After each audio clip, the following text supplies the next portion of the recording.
আসসালামু আলাইকুম ওরহমতুল্লাহি ওবরাকাতু সাল্লু আলাল হাবিব সাল্লাল্লাহু তাআলা আলা মুহাম্মদ সাল্লাল্লাহু তাআলা আলাইহি সাল্লাম। আজ আপনাদের মাঝে এমন একটি সংগঠনের কিছু কাজকর্ম আপনাদের মাঝে তুলে ধরবো ইনশাল্লাহ, আল্লাহ তাআলার দয়ায়। তো আমরা এমন একটি সংগঠন করি, দাওয়াতি ইসলামী। সেই সংগঠনে আপনাকে উৎসাহ করছেন এলমে দ্বীন শিখার জন্য। হ্যাঁ, কিতাবে বর্ণিত আছেন যে এলমে দ্বীনের সুযোগ পেল কিন্তু এলমে দ্বীন অর্জন করলো না, কাল হাসরের ময়দানে সবচেয়ে বেশি আফসোস করবেন ওই সব ব্যক্তি যারা এলমে দ্বীনের সুযোগ পেয়েও এলমে দ্বীন অর্জন করলো না। তো ইনশাল্লাহ এই সংগঠন আপনাকে উৎসাহ করে কোরআন সুন্নাহ ভিত্তিক সমাজ ও রাষ্ট্র গড়ার জন্য, এলমে দ্বীন শেখানোর জন্য আপনাকে উৎসাহ করেন। এই সংগঠন ফ্রিতে আপনাদেরকে এলমে দ্বীন শেখানোর জন্য দিন রাত পরিশ্রম করে যাচ্ছেন। অনলাইনে মাদানী চ্যানেলে বাংলাতে, মাদানী চ্যানেল বাংলাতে, মাদানী চ্যানেল উর্দুতে, মাদানী চ্যানেল আরবিতে, মাদানী চ্যানেল ইংলিশে। তো আপনাদেরকে এমন একটা সংগঠনে এত কিছু উপহার দিচ্ছে, আপনি যেখানে সোশ্যাল মিডিয়াতে ঢুকলে আপনি ঘুনায় লিপ্ত হয়ে যাচ্ছেন।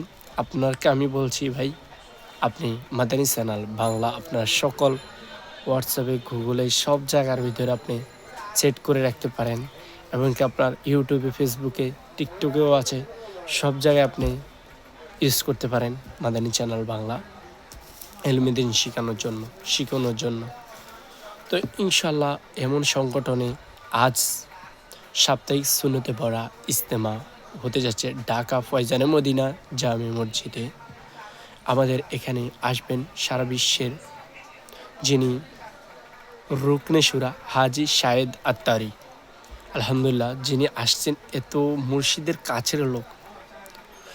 তো আমরা তার সোহবতে বসবো আজকে ইনশাল্লাহ, যার কথা শুনে অনেক মানুষ এলমে দ্বীন অর্জন করলো। আজ সেই একজন নেককার লোক আমাদের বাংলাদেশে আসছেন ফয়জানে মদিনায় সাপ্তাহিক সুন্নত পড়া ইজতেমা করার জন্য। ইনশাল্লাহ আমরা যারা যেখানে আছি সকলেই চেষ্টা করি, আজ রাত 9টা ইনশাল্লাহ বৃহস্পতিবার আজকেই হবে, সকলেই আসার চেষ্টা করি। আমাদের বাংলাদেশের নিগরানি শুরুও থাকবেন। তো আপনারা আসেন, আমরা দাওয়াত ইসলামীর সাথে থাকি, এলমে দ্বীন অর্জন করি।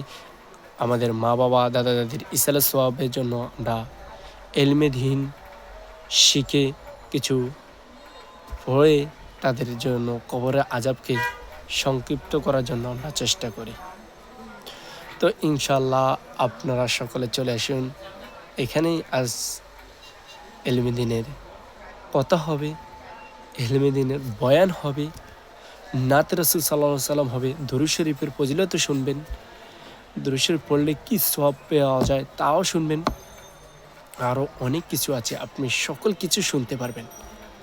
আপনি কোরআন পাকের তেলাওয়াত শুনবেন, একটি হরফ শুনলেই 10টি নেকি, ইনশাল্লাহ সৌভাগ্য হয়ে যাবে আমাদের। তো আমরা সকলেই ইনশাল্লাহ চেষ্টা করি আসার জন্য। সাল্লু আলাল হাবিব সাল্লাল্লাহু তাআলা আলা মুহাম্মদ সাল্লাল্লাহু তাআলা আলাইহি ওয়াসাল্লাম। আল্লাহ হাফেজ, ভালো থাকুন, সুস্থ থাকুন আর আসার চেষ্টা করুন।